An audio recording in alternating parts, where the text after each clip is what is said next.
The year was 2478, and the people of Earth had grown used to living in peace. For centuries, humanity had explored the stars, but they had never encountered anyone else out there. That changed one quiet morning when an alarm blared across the United Earth Defense Network. A strange signal had been detected near Pluto, coming from something massive.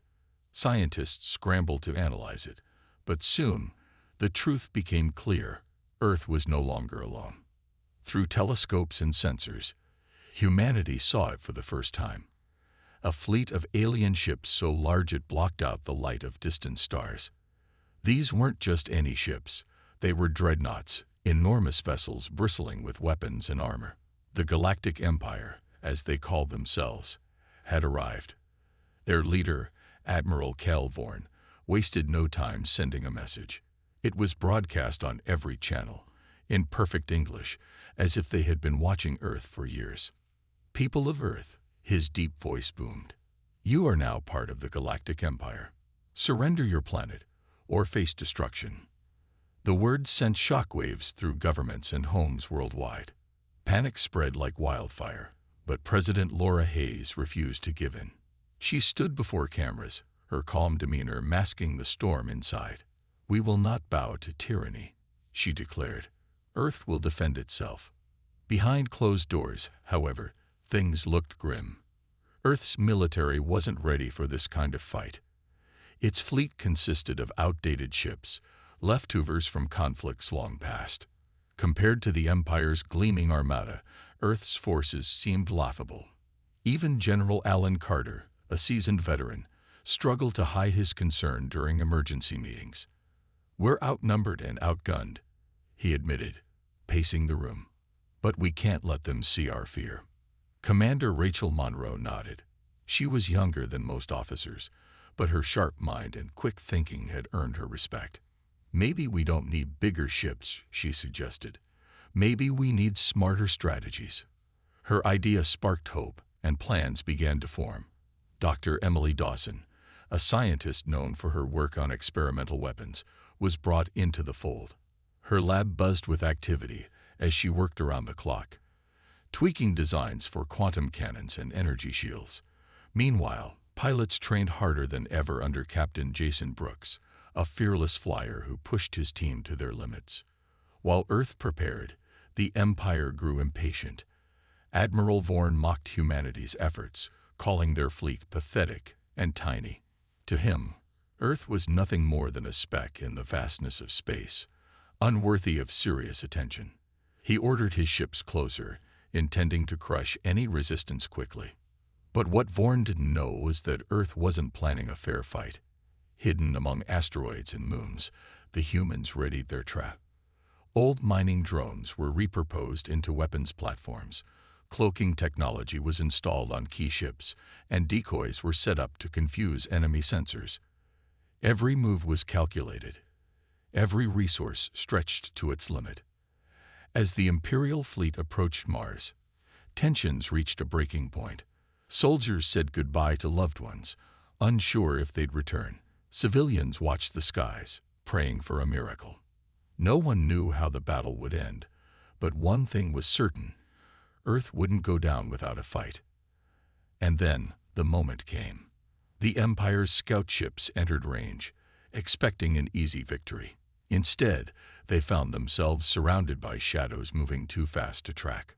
From the darkness, Earth's tiny fleet struck, delivering the first blow in a war that would change everything. For now, though, all anyone could do was wait and hope. The first strike against the Empire's scout ships sent ripples through the Imperial ranks, but it wasn't enough to stop them. Admiral Calvorn dismissed the attack as a fluke, a desperate act by an inferior species. He ordered his fleet to press forward, confident that Earth's resistance would crumble under the sheer weight of his forces. But what he didn't realize was that humanity had something the Empire lacked: desperation. Back on Earth, General Alan Carter gathered his team in a secure command center deep underground. Maps of the solar system covered the walls, dotted with red markers showing the positions of enemy ships. "We've slowed them down," Carter said, pointing to the map, "but this is just the beginning." They'll come harder next time. Commander Rachel Monroe stepped forward, her sharp eyes scanning the data. They're overconfident, she said. That's our advantage. If we can keep hitting them where they least expect it, we might stand a chance. Dr. Emily Dawson nodded from the corner of the room. Her hands were stained with grease and ink from long hours in the lab, but her mind was sharper than ever. I've been working on something new, she said, pulling up schematics on a screen. It's a cloaking device, small enough to fit on our fighters. It won't last long, but it could give us the edge we need. Carter studied the design carefully. How soon can you have it ready? He asked. 2 days, Emily replied. Maybe less if I don't sleep. While the scientists worked, Captain Jason Brooks focused on training the pilots. The Empire's ships were heavily armored, making direct attacks nearly impossible. Instead, Brooks drilled his team on hit-and-run tactics, teaching them to strike quickly and vanish before the enemy could retaliate. Among the pilots was Lieutenant Sarah Mitchell, a quiet but determined woman who had joined the military to protect her family. Though she was younger than most of her peers, her skill in the cockpit earned her respect. As Earth prepared, President Laura Hayes addressed the global population once more. Standing at a podium, surrounded by flags from every nation, she spoke with calm determination. This is not just a fight for survival, she said. It's a fight for freedom. We may be small compared to the Empire, but we are united. Together, we will show them that humanity cannot be crushed. Her words inspired millions. Civilians volunteered to help in any way they could, whether it was building weapons, repairing ships, or simply keeping watch for enemy movements. Factories ran day and night, churning out supplies. Even children pitched in, collecting scrap metal to be melted down and reused. Meanwhile, the Empire continued its advance. Their massive dreadnoughts moved like mountains through space, dwarfing Earth's tiny fleet. Admiral Vorn watched from his flagship, sneering at the thought of such a primitive species daring to resist him. Let them hide, he muttered to his officers. It won't save them. But Earth wasn't hiding anymore. Hidden among the asteroid fields near Mars, Commander Monroe waited patiently for the perfect moment to strike. When the Imperial fleet entered range, she gave the order. Dozens of stealth drones launched from concealed positions, targeting the engines and weapon systems of the larger ships. Explosions lit up the darkness as the drones struck with precision, then disappeared into the void. The Empire's response was swift and chaotic. Ships fired blindly, trying to hit targets they couldn't see. Pilots scrambled to regroup, but the damage was done. Several dreadnoughts drifted powerless, their crews struggling to regain control. For the first time, doubt crept into the minds of the Imperial forces. Admiral Vorn clenched his fists, fury burning in his eyes. Find them, he roared. Destroy them. But Earth's fleet was already gone, slipping back into the shadows. The humans had proven they weren't as weak as the Empire believed. And though the battle was far from over, one thing was clear. Humanity had just taken its first step toward survival. The Empire's fleet was angry. Admiral Kel Vorn paced the bridge of his flagship, his face red with frustration. The attack near Mars had been unexpected, and though the damage wasn't catastrophic, it was embarrassing. How could a primitive species like humanity outwit the mighty Galactic Empire? He refused to believe it. Still, he couldn't ignore the fact that Earth's forces were more cunning than he'd assumed. They're using guerrilla tactics, one of his officers suggested nervously, afraid to meet Vorn's glare. They strike fast and vanish before we can counter. Vorn snarled at the comment, but knew it was true. Earth's fleet wasn't strong enough to fight head-on, so they relied on surprise and deception. It was infuriating, but also intriguing. For the first time, Vorn felt a flicker of curiosity about these humans. What made them so determined? Why didn't they just surrender like everyone else? Meanwhile, back on Earth, the mood was tense but hopeful. General Alan Carter stood in the command center, reviewing footage from the recent skirmish. We got lucky, he admitted to Commander Rachel Monroe. But luck won't save us forever. Monroe nodded. "We need to keep them off balance," she said. "If we can lure them into a trap, we might be able to take out more of their ships." Dr. Emily Dawson entered the room, holding a small device in her hand. Her face was pale from lack of sleep, but her eyes sparkled with excitement. "The cloaking devices are ready," she announced. "I've installed them on all our fighters. They'll give us 5 minutes of invisibility, enough time to get in and out without being detected." Carter smiled for the first time in days. "Good work, Doctor. This changes everything." Captain Jason Brooks gathered his pilots for a briefing. The plan was risky but straightforward. Use the cloaking devices to sneak behind enemy lines and disable as many ships as possible. The goal wasn't to destroy the entire fleet, just to weaken it enough to buy Earth more time. Lieutenant Sarah Mitchell listened intently, her hands gripping the edge of the table. She knew this mission would be dangerous, but she also knew it was necessary. As the humans prepared, the Empire grew restless. Admiral Vorn sent another wave of scout ships toward Jupiter, hoping to draw Earth's fleet into open combat. But instead of engaging directly, Commander Monroe ordered her ships to stay hidden. She waited until the scouts passed, then struck from behind, targeting their engines and communication systems. Once again, the humans disappeared before the Empire could retaliate. This pattern continued for days. Every time the Imperial fleet advanced, Earth's forces hit them where they least expected it. Ships drifted powerless in space, their crews stranded. Supplies dwindled as the Empire struggled to adapt to this new kind of warfare. Morale among the Imperial troops began to drop. Admiral Vorn refused to admit defeat, but even he couldn't deny the effectiveness of Earth's tactics. "They're like ghosts," he muttered to himself. "Every time we think we've cornered them, they slip away." Back on Earth, President Laura Hayes addressed the global population once more. Standing in front of cameras, she spoke with quiet confidence. "We've shown the Empire that we won't back down," she said. "They thought we were weak, but they underestimated us. Together, we will protect our home and prove that humanity cannot be broken." Her words inspired millions. Civilians worked tirelessly to support the war effort, building weapons, repairing ships, and caring for wounded soldiers. Factories ran non-stop, producing supplies faster than anyone thought possible. Even children helped by collecting scrap metal and organizing food drives. As the days turned into weeks, Earth's fleet grew bolder. Captain Brooks led a daring raid on an Imperial supply convoy, destroying cargo ships filled with fuel and ammunition. The loss was devastating for the Empire, forcing them to ration resources. Admiral Vorn's patience wore thin. "They're playing games with us," he growled during a meeting with his officers. "Enough is enough. It's time to end this." But ending it wouldn't be easy. Humanity had proven itself unpredictable, resourceful, and relentless. The Empire's arrogance had blinded them to Earth's potential, and now they were paying the price.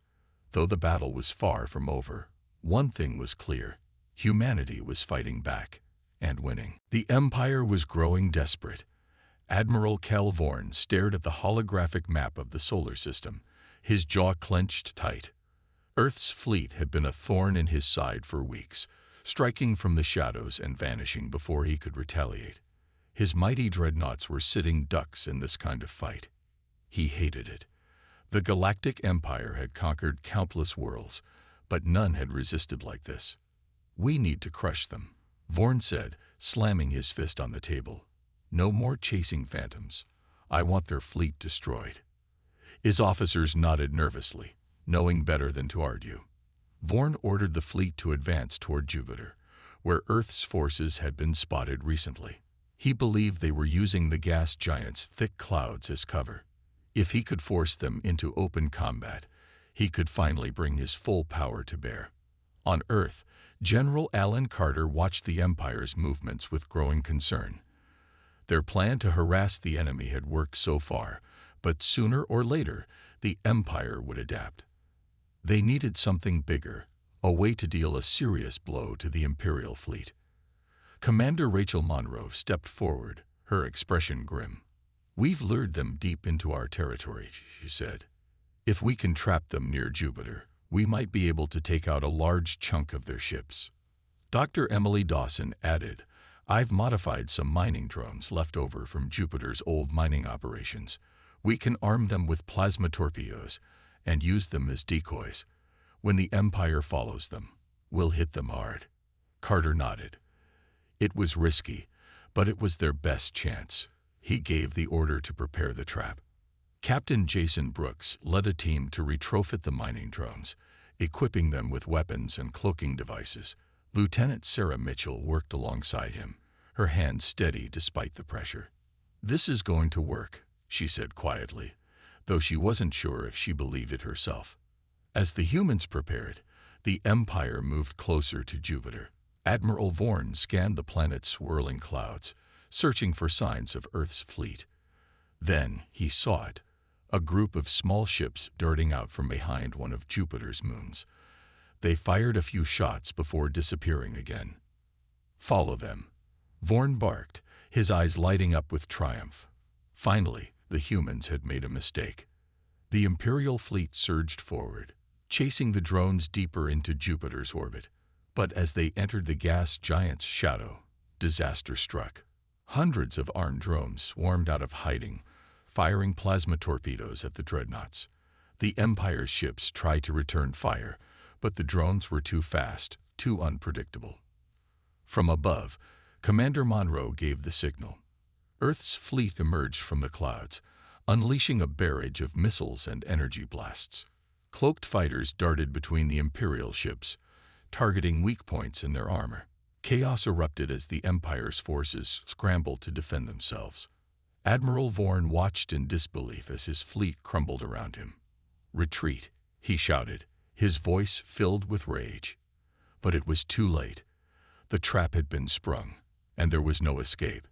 General Carter monitored the battle from Earth, his heart pounding. "Hold the line," he told his commanders. "Don't let them regroup."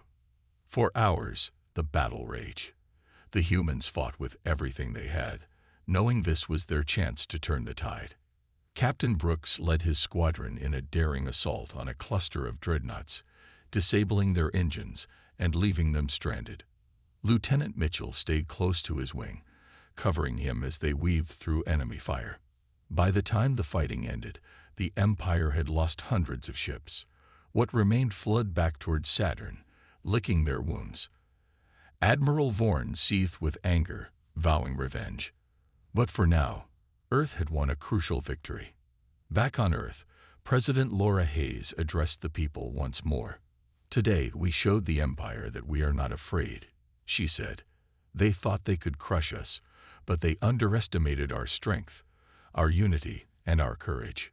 The crowd erupted in cheers, but the leaders of Earth knew the war was far from over. The Empire would return, stronger and angrier than ever. Still, humanity had proven it could stand up to even the greatest odds. And for the first time in weeks, there was hope. The victory near Jupiter was a turning point, but it came at a cost. Earth's fleet had taken heavy damage, and many brave pilots hadn't returned. Captain Jason Brooks sat in the cockpit of his fighter, staring at the control panel as it powered down. His hands trembled, not from fear, but from exhaustion. He had seen too much death in the past few days. Lieutenant Sarah Mitchell walked over to him, her face pale but determined. "We did it," she said softly, though her voice carried no joy. "We held them off." Brooks nodded, forcing a weak smile. "For now," he replied. "But they'll be back. And next time, we might not be so lucky." Back on Earth, General Alan Carter gathered his team in the command center. The room buzzed with activity as officers reviewed the battle data. Though they had dealt a serious blow to the Empire, the humans knew this was just the beginning. Admiral Cal Vorn wouldn't rest until Earth was destroyed, or until he was. "We need something bigger," Carter said, pacing the room. "Something that can end this war before it consumes us." Dr. Emily Dawson stepped forward, holding a tablet with a complex diagram displayed on its screen. Her eyes were bloodshot from lack of sleep, but her voice was steady. "I've been working on a gravity wave generator," she explained. "It creates a massive gravitational pull, enough to collapse entire fleets into a singularity. If we can get it close to their ships, it could wipe out most of their forces in one shot." Carter frowned. "How close does it need to be?" "Close enough to put our people in danger," Dawson admitted. "And it takes time to charge. We'd only get one shot." Commander Rachel Monroe crossed her arms, thinking hard. "If we use it, we'll need every ship we have to protect it while it charges. That means sacrificing fighters, maybe even lives." The room fell silent. Everyone knew what that meant. Some of them wouldn't survive the mission, but they also knew there was no other choice. If the Empire returned with full force, Earth wouldn't stand a chance. President Laura Hayes addressed the global population once more, her voice calm but firm. "Our enemy is strong," she said, "but we are stronger. Together, we will fight for our freedom, for our future, and for the hope of all humanity." Her words inspired millions. Civilians worked harder than ever, building weapons, repairing ships, and preparing for the worst. Factories churned out supplies around the clock, and volunteers flooded recruitment centers. Even children helped by organizing food drives and collecting materials for the war effort. As Earth prepared, the Empire regrouped. Admiral Vorn paced the bridge of his flagship, seething with anger. The loss at Jupiter had been humiliating, and he refused to let it happen again. He called for reinforcements, summoning hundreds of thousands of dreadnoughts from across the galaxy. When his fleet arrived, it stretched beyond the horizon, a wall of steel and fire ready to crush Earth once and for all. "They think they've won," Vorn growled, glaring at the holographic map of the solar system. "But they don't know what's coming." Meanwhile, Captain Brooks led his squadron in training exercises, pushing them harder than ever. Every pilot knew the stakes. Lieutenant Mitchell stayed late every night, practicing maneuvers until her hands cramped. She didn't want to fail, not when so much depended on them. Finally, the day came. The Empire's massive fleet descended upon the solar system, heading straight for Earth. Their ships filled the sky, blotting out the stars. Fear rippled through the human forces, but they stood ready. Dr. Dawson's gravity wave generator was installed on a heavily armored cruiser, surrounded by Earth's remaining fleet. General Carter gave the order. "Protect that generator at all costs," he said. "This is our last chance." As the two fleets clashed, chaos erupted.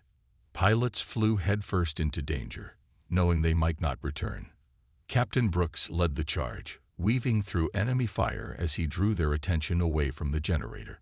Lieutenant Mitchell stayed close, her heart pounding as she fought to keep him safe. The battle raged on, each moment feeling like an eternity. Earth's fleet was outnumbered and outgunned, but they fought with everything they had. For the first time, the Empire hesitated. They had underestimated humanity, and now they were paying the price. The generator charged slowly, its energy building with every passing second. Humanity held its breath, praying for one final miracle. The battle was chaos. Earth's fleet fought with everything it had, but the Empire's numbers were overwhelming. Dreadnoughts filled the sky, their weapons firing relentlessly. Explosions lit up space like fireworks, and debris from destroyed ships floated in every direction. Captain Jason Brooks gripped the controls of his fighter, sweat dripping down his face as he dodged enemy fire. His squadron was scattered, some ships already lost to the endless barrage. "This is insane," Lieutenant Sarah Mitchell said over the comms, her voice tight with fear. "We can't hold them off much longer." Brooks didn't respond. He couldn't afford to think about failure. The gravity wave generator was still charging, its progress displayed on every pilot's screen. It was slow, agonizingly slow, but it was their only hope. Around him, Earth's fighters swarmed like insects, drawing the enemy's attention away from the cruiser carrying the weapon. Every second felt like an eternity. General Alan Carter watched from the command center, his fists clenched as he monitored the battle. The humans were outnumbered 10 to 1, maybe more. Ships exploded in flashes of light, their crews lost forever. But despite the odds, Earth's forces refused to give up. Commander Rachel Monroe barked orders into her headset, directing pilots to protect the generator at all costs. "Hold the line," she shouted. "We're almost there." Dr. Emily Dawson sat in the cruiser's control room, her eyes glued to the generator's status display. Her hands trembled as she adjusted the settings, ensuring the device would work when the time came. She had spent weeks building it, sacrificing sleep and sanity to make it ready. Now everything depended on her creation. Admiral Cal Vorn watched the battle unfold from his flagship, his lips curled into a cruel smile. The humans were desperate, throwing everything they had into this last stand. He admired their determination, but it wouldn't save them. "Focus your fire on their central ship," he ordered. "Destroy whatever they're protecting." The Empire's ships obeyed, turning their massive cannons toward the cruiser. Pilots screamed warnings as enemy fire rained down, forcing Earth's fighters to dive in front of the blasts. Ships shattered into pieces, their crews dying instantly. Brooks gritted his teeth, knowing they couldn't keep this up much longer. "We're losing too many people," Mitchell said, her voice breaking. "Jason, we have to do something." Brooks hesitated for a moment, then made a decision. "Follow me," he said, banking his fighter toward the incoming dreadnoughts. "We'll hit them head-on." His squadron followed, weaving through enemy fire as they launched torpedoes at the Imperial ships. The explosions gave the cruiser a few precious seconds of cover. Behind them, other pilots sacrificed themselves to buy more time. One by one, Earth's ships disappeared, their crews gone forever. In the command center, President Laura Hayes watched the battle unfold. Tears streamed down her face as she saw the names of fallen soldiers flash across the screen. Civilians around the world held vigils, praying for a miracle. Humanity's survival hung by a thread. Finally, the generator reached full charge. Dr. Dawson took a deep breath, her finger hovering over the activation button. "It's ready," she whispered. "Tell the fleet to pull back." Monroe relayed the order, her voice cracking with emotion. "All units, retreat."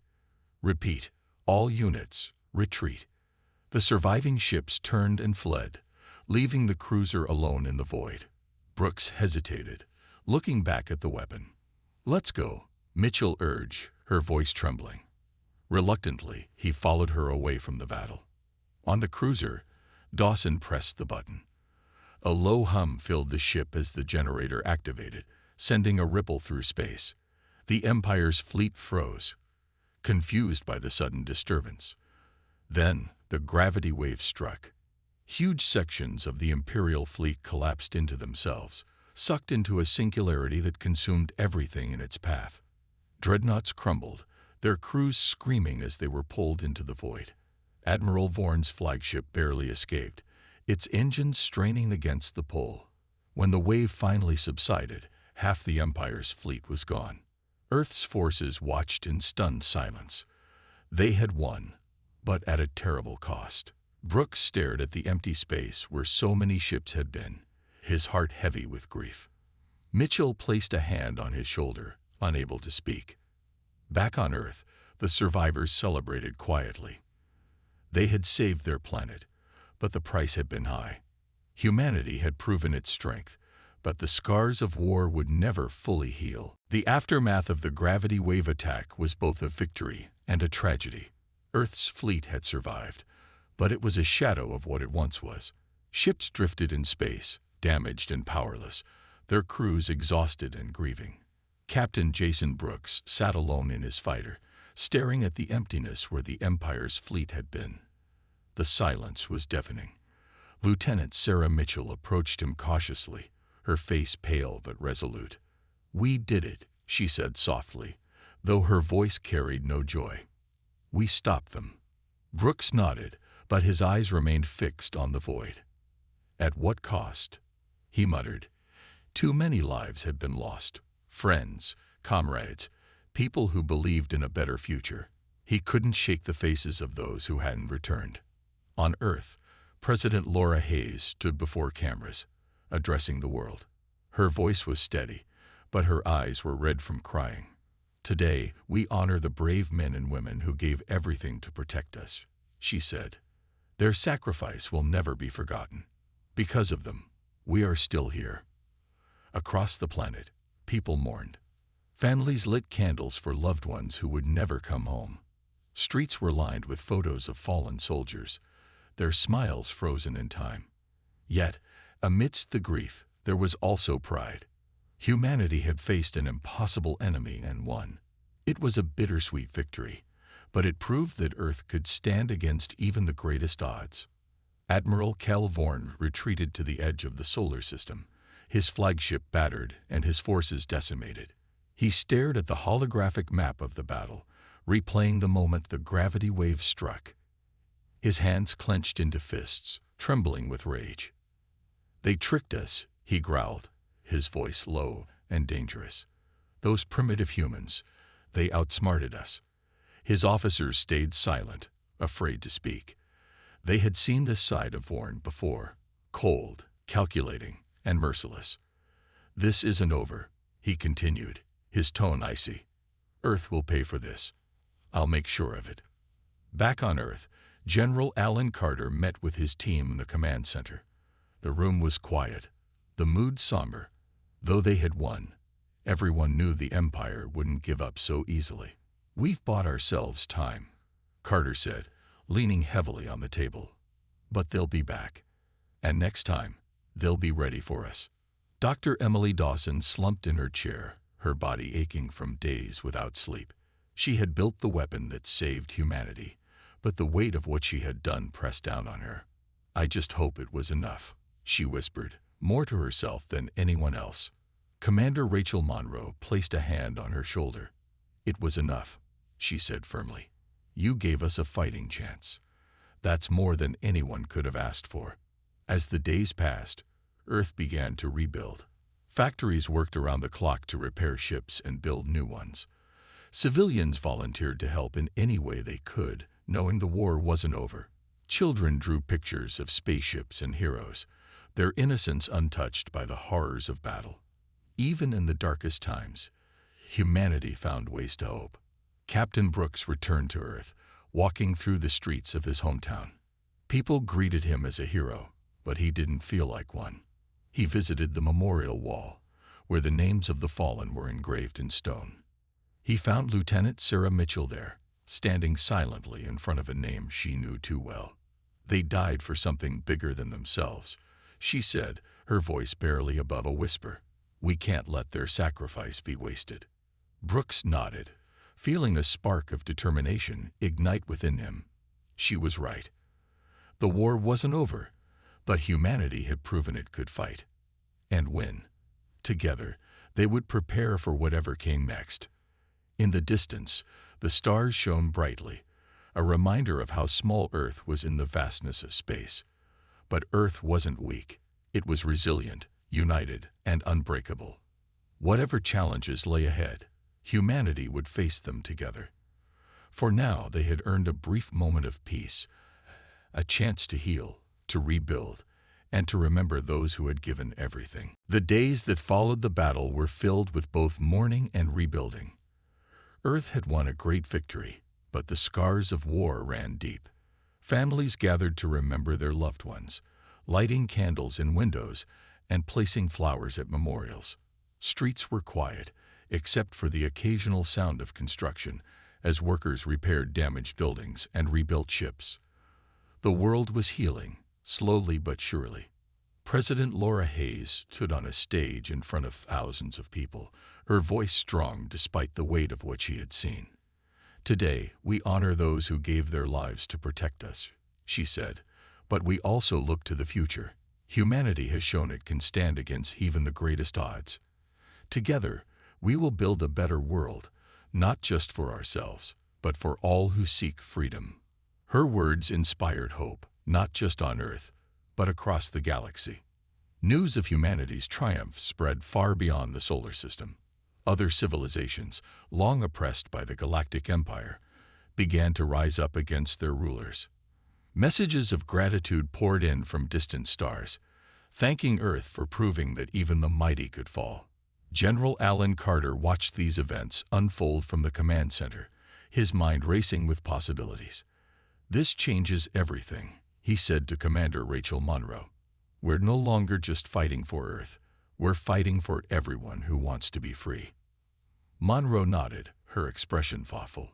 "If other worlds join us, we might actually have a chance against the Empire."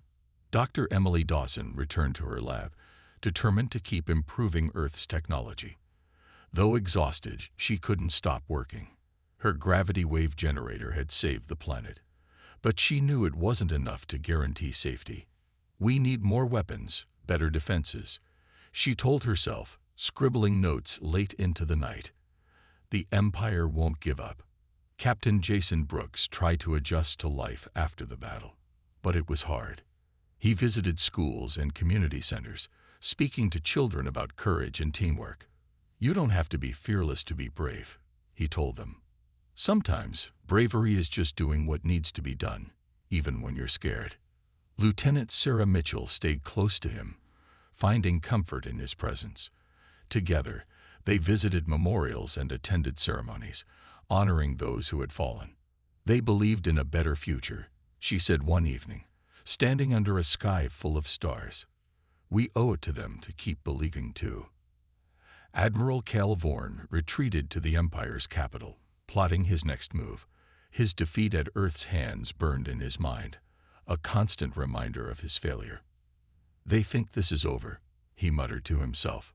"But they're wrong. I'll rebuild my fleet, and when I return, Earth will pay." Yet cracks were forming within the Empire. Other worlds saw Earth's victory as proof that the Empire wasn't invincible. Revolts broke out across the galaxy, weakening the Empire's grip. For the first time in centuries, the Empire faced real resistance.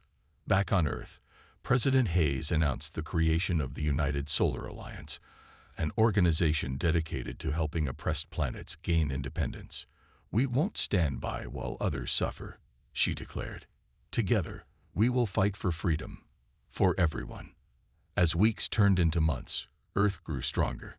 New ships were built, armed with advanced technology. Pilots trained harder than ever, preparing for whatever came next. Civilians worked tirelessly, knowing the Empire would eventually return.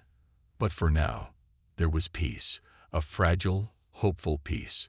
Captain Brooks looked up at the stars one night, feeling a mix of sadness and pride. Humanity had been tested like never before, and though the cost had been high, they had proven their strength. Earth wasn't just a planet anymore. It was a symbol of hope for the galaxy. "Ready for whatever comes next?" Lieutenant Mitchell asked, joining him outside. Brooks smiled faintly. "Always." Though the road ahead would be difficult, humanity had already shown it could face the impossible and win. Together, they would continue to fight for freedom, for unity, and for a brighter future among the stars.